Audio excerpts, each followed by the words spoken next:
ജമ്മു കാശ്മീരിലെ രൗജാരി ജില്ലയിൽ കഴിഞ്ഞ ഒരു മാസത്തിനിടെ 17 പേരുടെ മരണത്തിനിടയാക്കിയ നിഗൂഢ രോഗത്തിന് കാരണം പകർച്ചവ്യാധിയാണെന്ന് കേന്ദ്രമന്ത്രി ഡോക്ടർ ജിതേന്ദ്ര സിംഗ് വ്യാഴാഴ്ച തള്ളിക്കളഞ്ഞിരിക്കുകയാണ്. ഇപ്പോൾ പ്രാഥമിക അന്വേഷണത്തിൽ അജ്ഞാത വിഷവസ്തുക്കളാണ് മരണത്തിന് കാരണമായെന്നും ഉദ്യോഗസ്ഥർ പറയുന്നു. ലക്നൌവിലെ CASIR ലാബിൽ നടത്തിയ പ്രാഥമിക അന്വേഷണമനുസരിച്ച് ഇത് അണുബാധയോ ബാക്ടീരിയ സ്വഭാവമുള്ളതോ അല്ല. വിഷവസ്തുക്കൾ കണ്ടെത്തിയിട്ടുമുണ്ട്. ഇപ്പോൾ ഇത് ഏതുതരം വിഷവസ്തുവാണെന്ന് കണ്ടെത്താൻ അന്വേഷണം നടക്കുകയാണ്, അദ്ദേഹം മാധ്യമപ്രവർത്തകരോട് പറഞ്ഞു. വിഷയം എല്ലാ കോണുകളിൽ നിന്നും അന്വേഷിച്ചു വരികയാണെന്നും ഗൂഢാലോചന കണ്ടെത്തിയാൽ ഉചിതമായ നടപടി സ്വീകരിക്കുമെന്നും മന്ത്രി ഉറപ്പു നൽകുകയും ചെയ്തിട്ടുണ്ട്. ഡിസംബർ 7 മുതൽ ജനുവരി 19 വരെ നീണ്ടു നിൽക്കുന്ന മരണങ്ങൾ രൗജാരിയിലെ വിദൂര ബദാൽ ഗ്രാമത്തിലെ 3 കുടുംബങ്ങളെയാണ് സംഭവിച്ചിരിക്കുന്നത്. പിന്നാലെ ബുധനാഴ്ച പ്രദേശത്തെ കണ്ടെയ്ൻമെന്റ് സോണായി പ്രഖ്യാപിക്കുകയും ചെയ്തു. പരിഭ്രാന്തി തടയാൻ പൊതു സ്വകാര്യ ഒത്തുചേരലുകൾക്കും നിരോധന ഉത്തരവുകൾ ഏർപ്പെടുത്തിയിട്ടുമുണ്ട്. മരിച്ച കുടുംബങ്ങളുടെ അടുത്ത ബന്ധുക്കളായ 4 ഗ്രാമീണർ കൂടി ഗുരുതരാവസ്ഥയിൽ ആശുപത്രിയിൽ തുടരുകയാണെന്ന് അധികൃതർ അറിയിക്കുകയും ചെയ്തു. ഇപ്പോൾ കേസിന്റെ അന്വേഷണം ഊർജിതമാക്കുകയാണെന്ന് ഉദ്യോഗസ്ഥർ അറിയിക്കുകയും ചെയ്തിട്ടുണ്ട്. ദുരൂഹ മരണത്താൽ അന്വേഷിക്കുന്ന ആഭ്യന്തര മന്ത്രാലയം 11 അംഗ അന്തർ മന്ത്രാലയ സംഘത്തെ രൂപീകരിക്കുകയും ചെയ്തു.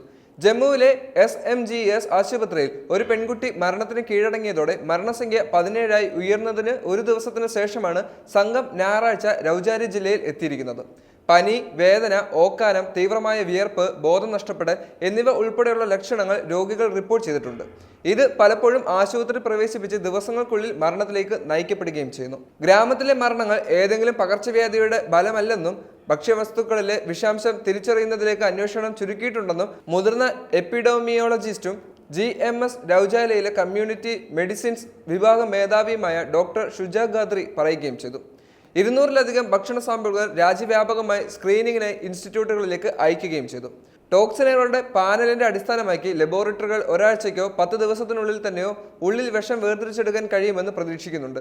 കൂടുതൽ മരണങ്ങൾ തടയുന്നതിനുള്ള നിയന്ത്രണ നടപടികൾ ഞങ്ങൾ എളുപ്പത്തിൽ സ്വീകരിക്കുകയും ചെയ്യുന്നുണ്ട് എന്ന് ഡോക്ടർ വിശദമാക്കി. ഈ ഒരു പകർച്ചവ്യാധി അല്ലെങ്കിൽ പകർച്ചവ്യാധി എന്ന് പറയപ്പെടുന്ന അജ്ഞാത രോഗം പൊതുജനാരോഗ്യത്തിന് ഒരിക്കലും ഭീഷണിയല്ല എന്നും ഉദ്യോഗസ്ഥർ കൂട്ടിച്ചേർത്തു.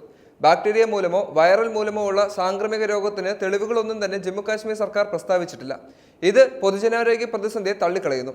മരിച്ചവരുടെ സാമ്പിളുകളിൽ ന്യൂറോടോക്സിൻ കണ്ടെത്തിയതിനെ തുടർന്ന് പോലീസ് പ്രത്യേക അന്വേഷണ സംഘത്തിനും രൂപം നൽകിയിട്ടുണ്ട്.